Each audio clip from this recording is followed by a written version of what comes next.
Good morning. It is Friday, the 20th of March. I'm Maeve McMahon and you're watching Europe Today, your daily dose of European news and analysis, live here on Euronews. Coming up after hours and hours of talks, a tense EU summit in Brussels has come to an end. After over 12 or 13 hours of meetings inside the Europa building, leaders have called it a day. From a proposed loan to Ukraine to the ongoing conflict in the Middle East, their agenda was packed. But war-torn Ukraine's President Zelensky left empty-handed. Once again, the Hungarian Prime Minister Viktor Orban blocked a €90 billion loan for Ukraine, holding up the deal over an oil dispute between Budapest and Kiev. EU Council President Costa was fuming. Leaders also discussed the spike in energy prices due to the ongoing escalation in the Middle East and the blockage of the Strait of Hormuz, but repeated that this is not Europe's war. But speaking on Euronews' special EU summit show, Trump's former security advisor, John Bolton, begged to differ. This is Europe's war. And to say, as some European leaders have, that it's not Europe's war is simply an invitation to Donald Trump to say, okay, fine, it's not Europe's war. And, Ukraine, it's not America's war. For more, we can bring in our correspondent Shona Murray, who's been following every twist and turn of the long EU summit for us. Good morning, Shona. So John Bolton there saying this is Europe's war. EU leaders say it's not. Who's right? Well, two things can be true at the same time, Maeve. I think EU leaders can objectively say that this isn't actually their war. They weren't consulted, they're not party to the conflict, they're not sending military assets to intervene on either side, they're calling for de-escalation. In fact, some of them extol the virtues of this potential war if it were to take out the tyrannical regime in Tehran. But at the same time, Europe has to deal with this war, potentially migratory routes towards Europe, and also, moreover, the implications being the skyrocketing gas and oil prices that are definitely hitting the European economy. So problematically, it is Europe's war. Now, yesterday we heard some European leaders, including Japan, say that they'll try to chart a way forward to securing the Strait of Hormuz, potentially diplomatically, because they ruled out sending any sort of military mission. In addition, John Bolton is also right, because if Europe decides to, let's say, condemn or criticise Donald Trump for this war and the impact it's having on them, he may decide, well, I won't be selling any more weapons to Ukraine and I won't be supporting Ukraine from a military intelligence perspective. So they have to tread carefully. Maeve? And Shona, yet another summit overshadowed by a Hungarian veto, and President Costa we could see visibly furious. Fill us in. Well, we've been here before, Viktor Orban. He's been in power for 16 years and he has blocked things at EU Council level before. But this was the most confrontational and angry I've ever seen sort of EU leaders. Afterwards, people like the Swedish Prime Minister saying that this was full of anger, that the clashes were very bad. We had Friedrich Merz, the German Chancellor, saying that Orban was violating the very foundational principles of cooperation at EU level.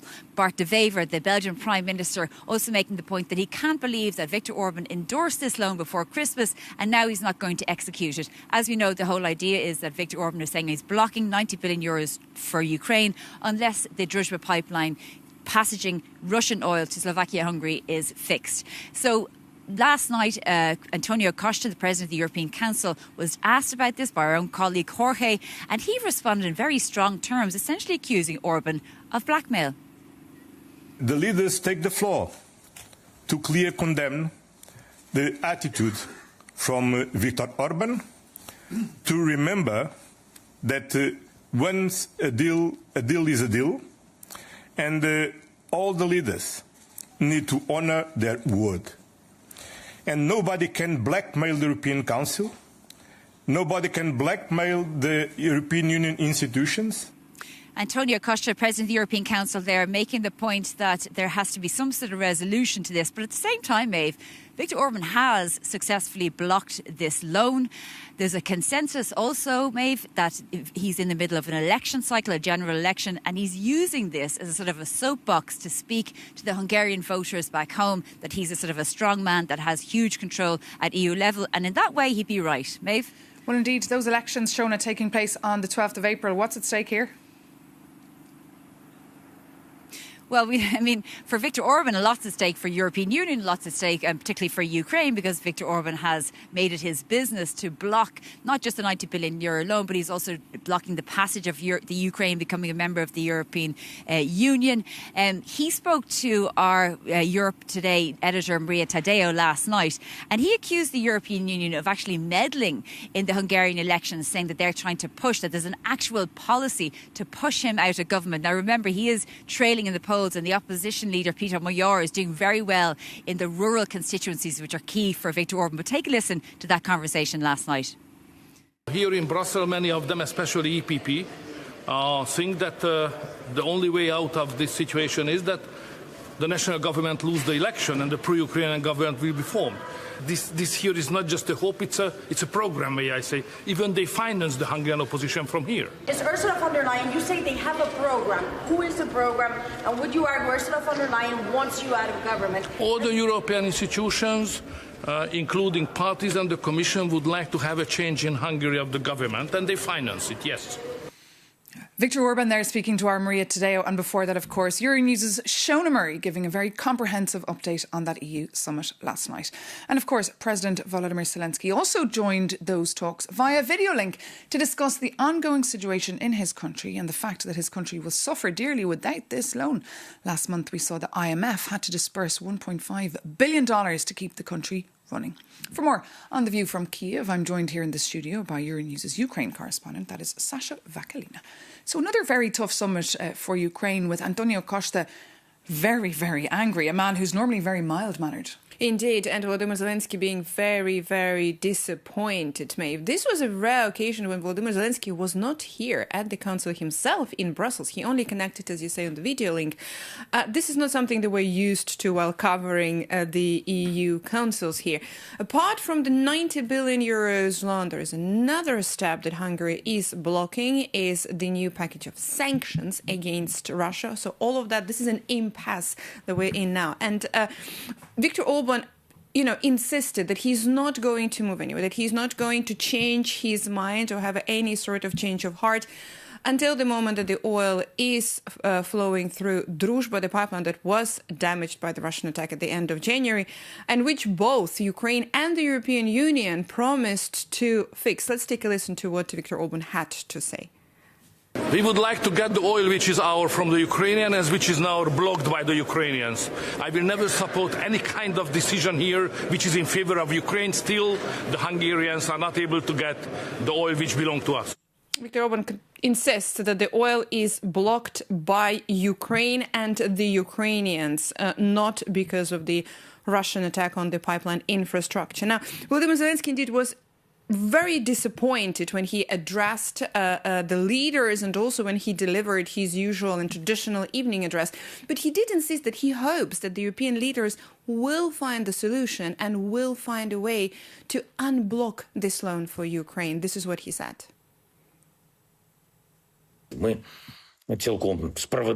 We are confident that Europe will stand by us and find a way to deliver on what has already been agreed.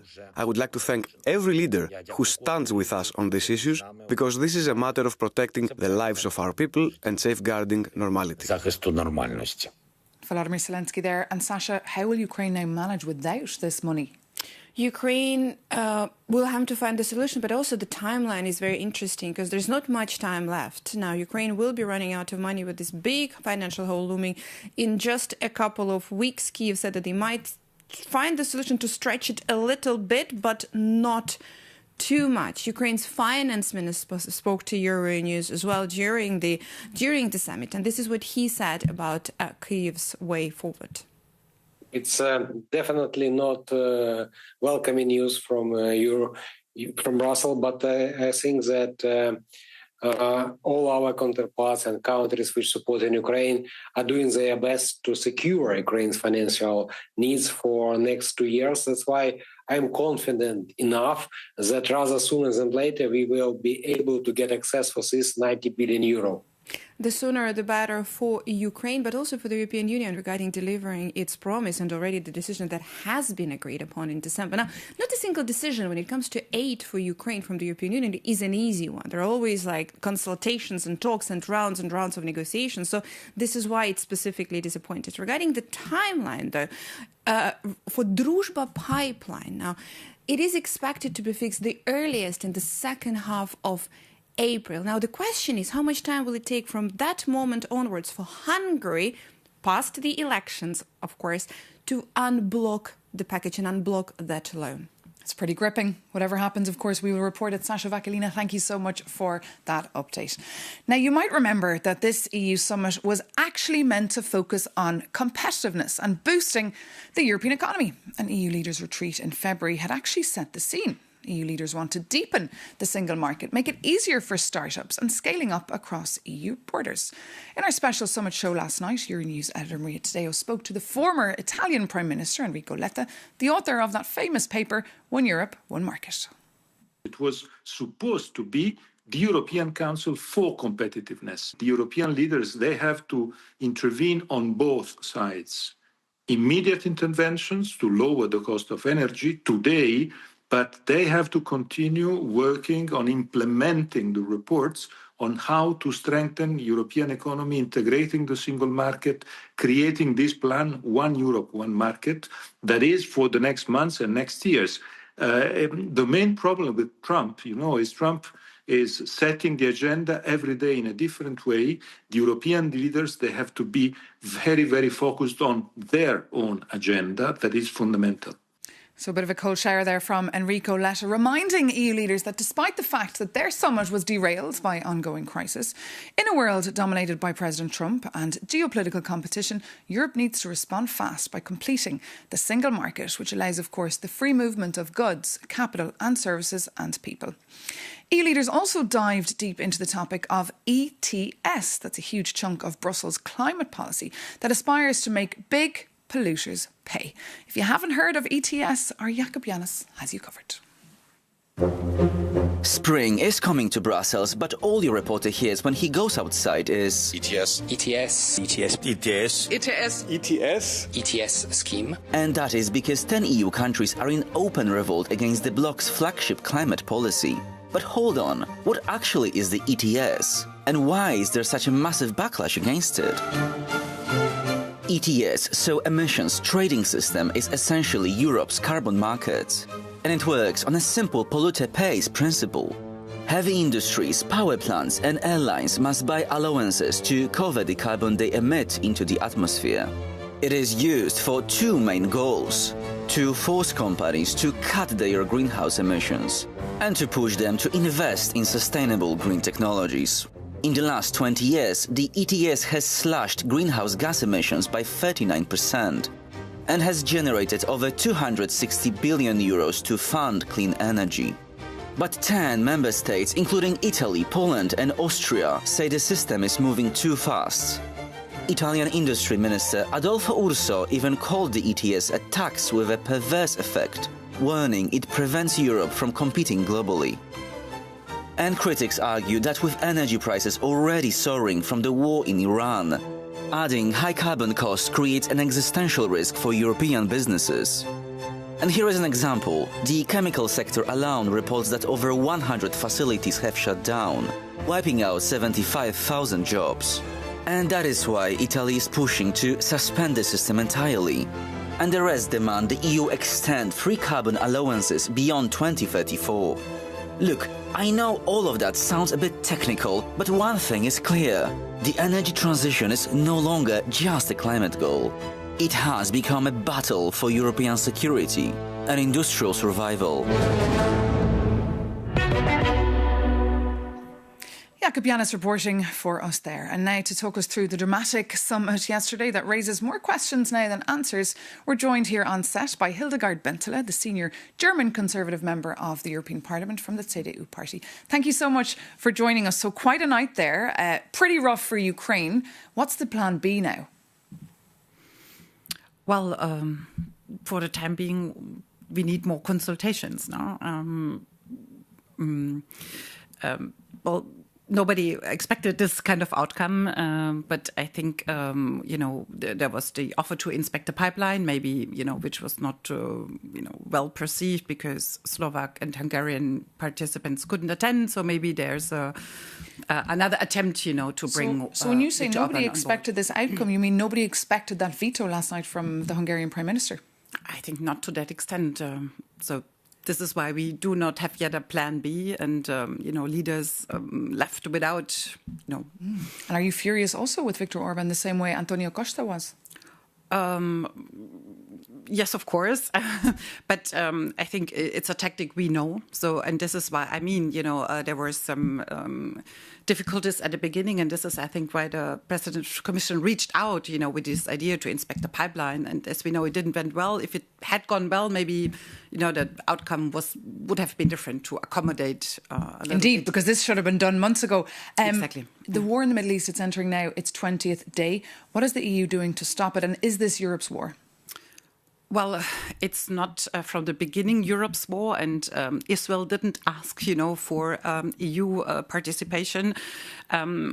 We now see the effects, the economic effects of the war, but I would also think we need some strategic patience because we are now in the third week. I expect it ongoing for 2-3 more weeks.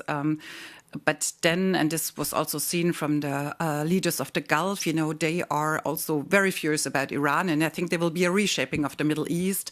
And do you support the war? Do you support what Israel is doing now, especially in Lebanon? Well, supporting is said too much, but I think it's a huge. I understand the opportunity for Israel, because now to fight Hezbollah, what Lebanon leaders also want to do, the Lebanese army wants to do, it is a big opportunity to throw back Hezbollah strongly, because now they lack the support of Iran, and I think this could reshape really the relations between Lebanon and Israel, and this would bring a lot of more security to Israel, which was the problem all the time. But are you concerned that 1 million people now are displaced in Lebanon?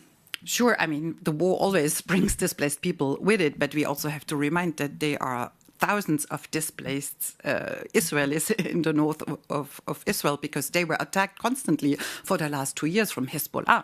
So Hezbollah took the opportunity after the attack of Hamas to attack also Israel very strongly. So this is an escalation which took place over the last 2 years. And I do understand that's a whole concept. It's not only throwing back Iran's nuclear and ballistic missiles, but also the immediate threat through terror organizations which aggress Israel every day. And another big topic this week, your party celebrated 50 years with a big celebration that was overshadowed by the big scandal facing Manfred Weber, your boss, for working very closely with the far right. Should Manfred Weber resign, do you think? Oh, no. No, of course not. But we should have a very clear line regarding the ESN, because this is mainly constituted of AfD members. So we have a very clear strategy not to work with them, and we should not do this on any levels. If it's But he true, did it. Yeah, but he said also it's not needed in numbers and it's not needed in content. And we should be very clear about that and show that they are not needed and have no influence on our policies. And apart from the WhatsApp group, is there more encounters taking place with the AfD? Dinners, lunches? Not that I know, and I think I'm one of those who, is very much asking for a very, very strict line, and I think we will discuss this in the next group meeting, and I'll be a strong supporter of keeping this very clear red line, and I think it should also be acceptable for other members of the group. But it just finally did it dampen the mood at the big party this week? Well, I mean, it's a very German issue. I think it was not reported on, in other countries, so maybe that's... Well, it's being reported here on Euronews Live to the world. Ms. Bente, thank you so much for coming into us here on Europe Today on Euronews. Take care.